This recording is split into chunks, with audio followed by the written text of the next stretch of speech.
Hi everyone, welcome to Himalayan canvas. आज है 26 नवंबर यानी कि संविधान दिवस, जिसके उपलक्ष्य में देख लीजिए हम लोगों ने संविधान दिवस बहुत अच्छे से हर्षोल्लास से मनाया है। और हमारे कुछ बच्चों ने प्रोग्राम भी किया है जिसमें संसद में चर्चा परिचर्चा चली है, तो उसका वीडियो मैं अभी दिखाऊंगी आपको। चलिए।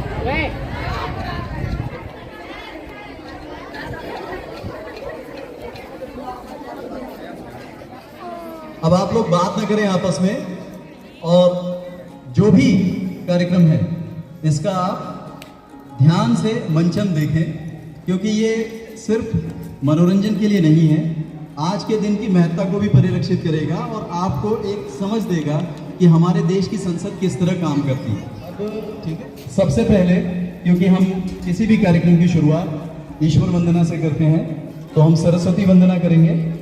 और सरस्वती वंदना ये यहाँ से म्यूजिक मोड में प्ले की जाएगी। आमोद जी उसको शुरू करें।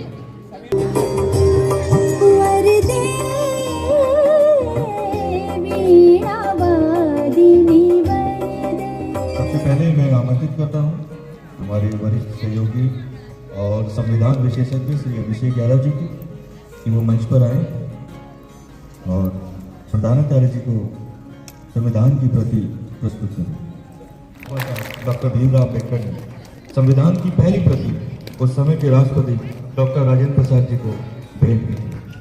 इसके बाद हमारे कक्षा 12 और कक्षा 11 के छात्र छात्राएं युवा संसद का मंचन करेंगे। आइए कार्यक्रम को आगे मंच पे बुलाऊंगा हमारे संसद के स्पीकर, जिनका रोल सुखविंदर सिंह अदा कर रहे हैं, और हमारे जो दोनों सिक्योरिटी पर्सनल्स हैं वो जल्दी से आ जाएं। स्पीकर जी पहुंच गए हैं।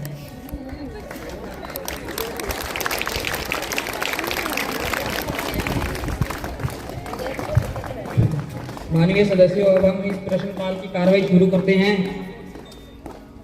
विपक्ष से माननीय अध्यक्ष, मैं आपके माध्यम से कृषि मंत्री जी से कुछ प्रश्न करना चाहती हूँ। जैसा कि किसान लगातार एमएसपी की मांग कर रहे हैं, परंतु उन्हें सही मूल्य नहीं मिल पा रहा। हाल में ही किसान आंदोलन में लगभग 400 किसानों की मौत हो गई। उल्टा आपकी सरकार ने उन्हें आतंकवादी घोषित कर दिया। क्या आप एमएसपी की मांग किसानों को देंगे? जब प्रत्येक वस्तु पर एमआरपी अंकित होता तो वस्तु एमआरपी पर ही बेची जाती है, तो फिर किसानों के साथ अन्याय क्यों? अरे अगर बेटी को मार डालोगे तो बहू कहाँ से लाओगे? जरा सोचो, अगर किसानों को मार डालोगे तो रोटी कहाँ से लाओगे? प्लीज की बात को सुन लें। की गई है, फसलों पर एमएसपी दी जा रही है। सरकार द्वारा यह कभी नहीं कहा गया कि एमएसपी समाप्त की जाए। प्लीज शांत। सरकार सारी की सारी फसलें नहीं खरीद सकती, सबको पता है, ऐसा किसी भी देश में नहीं होता। इसलिए सरकार की मकसद ये है किसानों की खरीदने के लिए निजी कंपनियों को सहयोग दी जाए और किसानों को फसल बेचने के लिए कई विकल्प। अगला प्रश्न विपक्ष की ओर से रखेंगे सरबजीत कौर। अध्यक्ष महोदय, मैं आपके माध्यम से रक्षा मंत्री से कुछ प्रश्न पूछना चाहती हूँ कि आखिर क्यों अग्निवीर योजना को लागू कर देश की सुरक्षा से समझौता किया जा रहा है, जबकि सरकार जानती है कि हमारे पड़ोसी देश हमारे लिए अक्सर नई नई चुनौतियाँ खड़ी करते रहते हैं। युद्ध जैसी स्थिति में 4 वर्ष के लिए भर्ती किए गए अग्निवीरों से कितने मनोबल और साहस की उम्मीद की जा सकती है, जब उसे पता है कि 4 वर्ष बाद उन्हें घर ही बैठना है? आखिर सरकार की क्या मजबूरी है कि देश की सुरक्षा से समझौता कर रही है? आंसर देंगी रक्षा मंत्री जी। अध्यक्ष महोदय, माननीय सांसद अग्निवीर पर बड़ी चिंता जता रहे हैं, लेकिन इनको ये पता भी है कि हमारी सेना में सैनिकों की आयु विगत वर्षों में लगभग 30 वर्ष के दायरे में आ गई है, कि हमारी सेना में अपेक्षाकृत ज्यादा युवा सैनिक हो, प्लीज शांत। जिससे देश की सुरक्षा सुनिश्चित की जा सके। इन्हीं अग्निवीरों को मेरिट के आधार पर 25% भारतीय सेना कमीशन पर नियुक्त किया जाएगा। प्लीज शांत, पहले पूरी बात को सुन लिया जाए। करने के लिए कार्य योजना तैयार कर रही है। सरकार रुकी नहीं है, कार्य योजना तैयार कर रही है, अभी आगे भी करेगी और जल्दी इसका होगा। माननीय अध्यक्ष महोदय जी, मैं महिला एवं बाल विकास मंत्री से पूछना चाहती हूँ कि देश में महिलाओं की सुरक्षा के लिए क्या किया जा रहा है। आए दिन महिलाओं के साथ अत्याचार, छेड़खानी व मारपीट और भी बहुत कुछ हो रहा है। महिलाओं को घर से निकलना मुश्किल होता जा रहा है। प्लीज शांत। महिला सुरक्षा की स्थिति दिन पर दिन बदतर होती जा रही है। सरकार आखिर क्या कदम उठा रही है कि महिलाएं समाज में सुरक्षित रहें? कर भी रही है या नहीं? का उत्तर देंगे महिला बाल विकास मंत्री जी। माननीय अध्यक्ष महोदय जी, अध्यक्ष महोदय, सरकार महिलाओं की समस्या है उनके मुद्दों के प्रति गंभीर है। सन 2005 में महिलाओं के प्रति घरेलू हिंसा के खिलाफ अधिनियम संसद द्वारा पारित किया गया था, जिसका व्यापक प्रभाव समाज में अब दिखाई देता है। इसके अतिरिक्त महिलाओं के प्रति होने वाले अत्याचारों के लिए भी कठोर कानून प्रावधान किए गए हैं। कुछ मामलों में कानून और व्यवस्था की स्थिति सुधारने के लिए अधिक पुलिस बल की व्यवस्था पर भी रही है ताकि उन्हें जागरूक किया जाए। शांत। विपक्ष से अगला प्रश्न रखेंगे मनदीप कौर।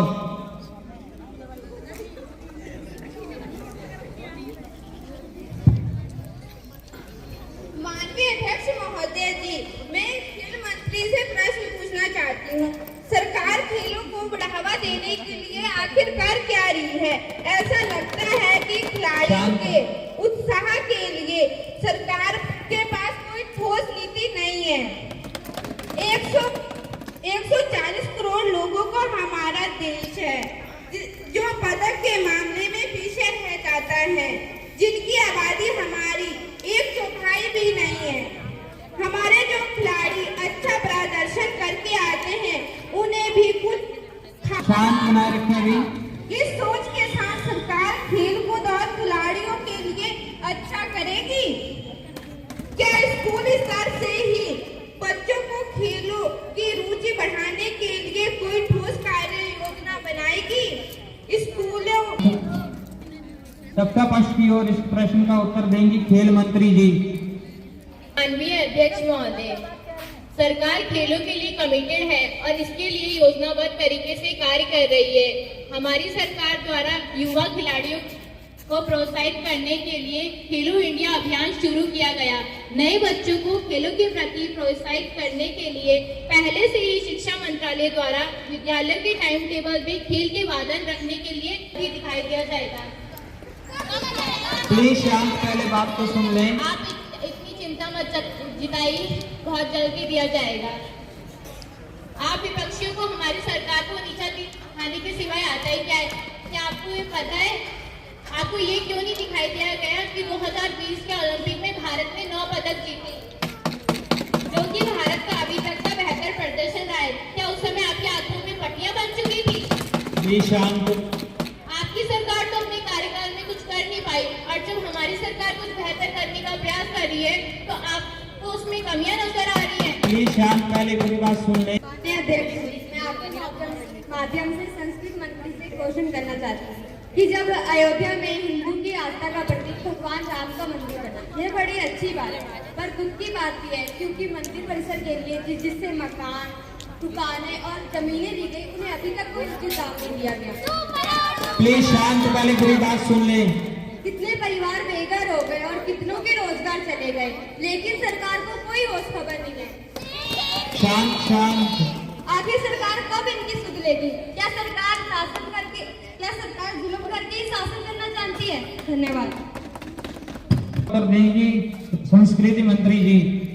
ये हमारी सरकार द्वारा जो आरोप लगाया जा रहा है कि अयोध्या में राम मंदिर के लिए ली गई दुकानें जमीन उचित मुआवजा नहीं दिया गया, ये अधूरा तथ्य है। दरअसल इस सदर में कार्रवाई की जा चुकी है और यदि कोई छूट भी गया है तो उस पर जल्द ही कार्रवाई की जाएगी। प्लीज शांत, पूरी बात सुन ले पहले। विपक्षी केवल सरकार को बदनाम करने के लिए ही सतर्क करते हैं। इससे हर समस्या में उदासीनता बनी है, इस पर कोई कहने को तैयार नहीं है, लेकिन मुआवजा का हंगामा करने को तैयार है। विपक्ष से अगला प्रश्न रखेंगी सुषमा जी। मेरा सवाल शिक्षा मंत्री से होगा। 2024 में यूपी पुलिस भर्ती की जो परीक्षा लीक हुई थी, जो पेपर लीक हुआ था, आखिरकार शिक्षा अधिकारी ने इसके खिलाफ क्या किया? इससे पहले भी कई बार पेपर लीक हुए हैं। 2024 में ही नीट यूजी का घपला किसी से छुपा नहीं है। प्लीज शांत, पहले पूरी बात सुन लें। इसके खिलाफ सरकार कब सख्त कदम उठाएगी? जो बच्चे नकल करके पेपर देते हैं वो ऊंचे पदों पर पहुंचा जहां रिश्वत नहीं मांगी जाती, जहां पेपर लीक नहीं होता वहां रिश्वत मांगी जाती है या फिर बैकडोर से भर्ती की जाती है।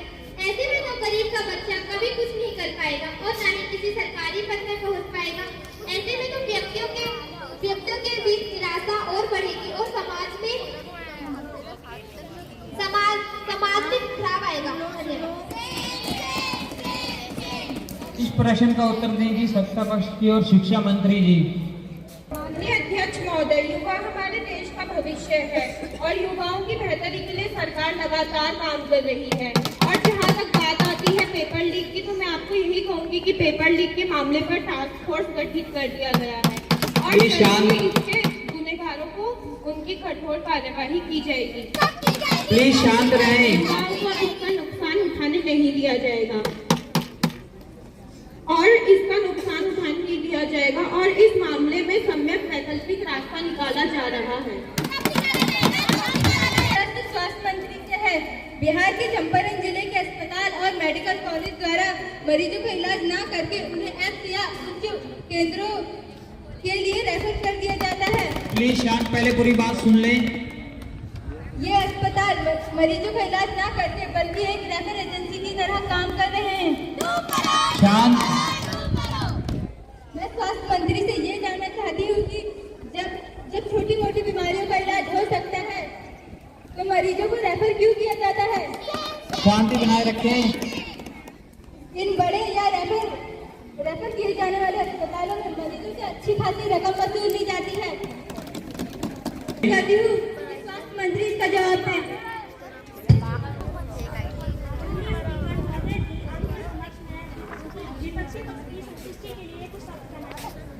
सरकार को घेरने के लिए जनता के स्वास्थ्य का मुद्दा बनाना, ये कोई विपक्षियों से सीखे। आप महामारी की बात करते हैं, शायद आप भूल गए हैं कि वो एक वैश्विक आतंक है और इससे हम ही नहीं विश्व के सभी देश जुड़े। शांत रहें। देश में चिकित्सा एवं स्वास्थ्य सेवाएं निरंतर बेहतर हो रही हैं एवं आधुनिक चिकित्सा उपकरणों के लिए सरकार बजट में हर बार प्रावधान करती है। सरकार कुछ नए एम्स खोलिए ताकि मरीजों को किसी परेशानी का सामना ना करना पड़े। प्लीज शांत रहें, पूरी बात सुन लें। कुछ घटनाओं का मुद्दा बनाना, ये इन विपक्षियों की आदत है और अपनी सरकार के कार्यकाल में धोखाग्रस्त राशि को चुप्पी साधने वाले ये विपक्षी हमें रेप्रेजेंटेटिव घोषित करने वाले विपक्षी के मामले भी तो झाँक कर देखें। Thank you.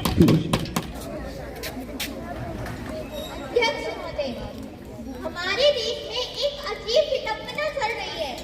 किसान जो शांतिपूर्ण ढंग से आंदोलन कर रहे होते हैं उनको सरकार द्वारा आतंकवादी घोषित कर दिया जाता है। प्लीज शांत, पहले पूरी बात सुन लें। पहलवान बेटियों के आंदोलन पर पुलिस द्वारा अत्याचार किया जा रहा है। शांत। अध्यक्ष महोदय, मैं हमारे माननीय प्रधानमंत्री जी से पूछना चाहूंगी कि क्या शांतिपूर्ण ढंग से आंदोलन करना अपराध है? शांत रहें। आंदोलन करना अपराध है? 20 साल के लिए स्थायी कमीशन है। यहाँ तक कि हम सांसद और विधायक लोग भी 5 साल तक अपने पद पर बने रहते हैं। प्लीज शांत, पहले पूरी बात सुने। अध्यक्ष महोदय, फिर अपने वीरों को केवल 4 साल क्यों?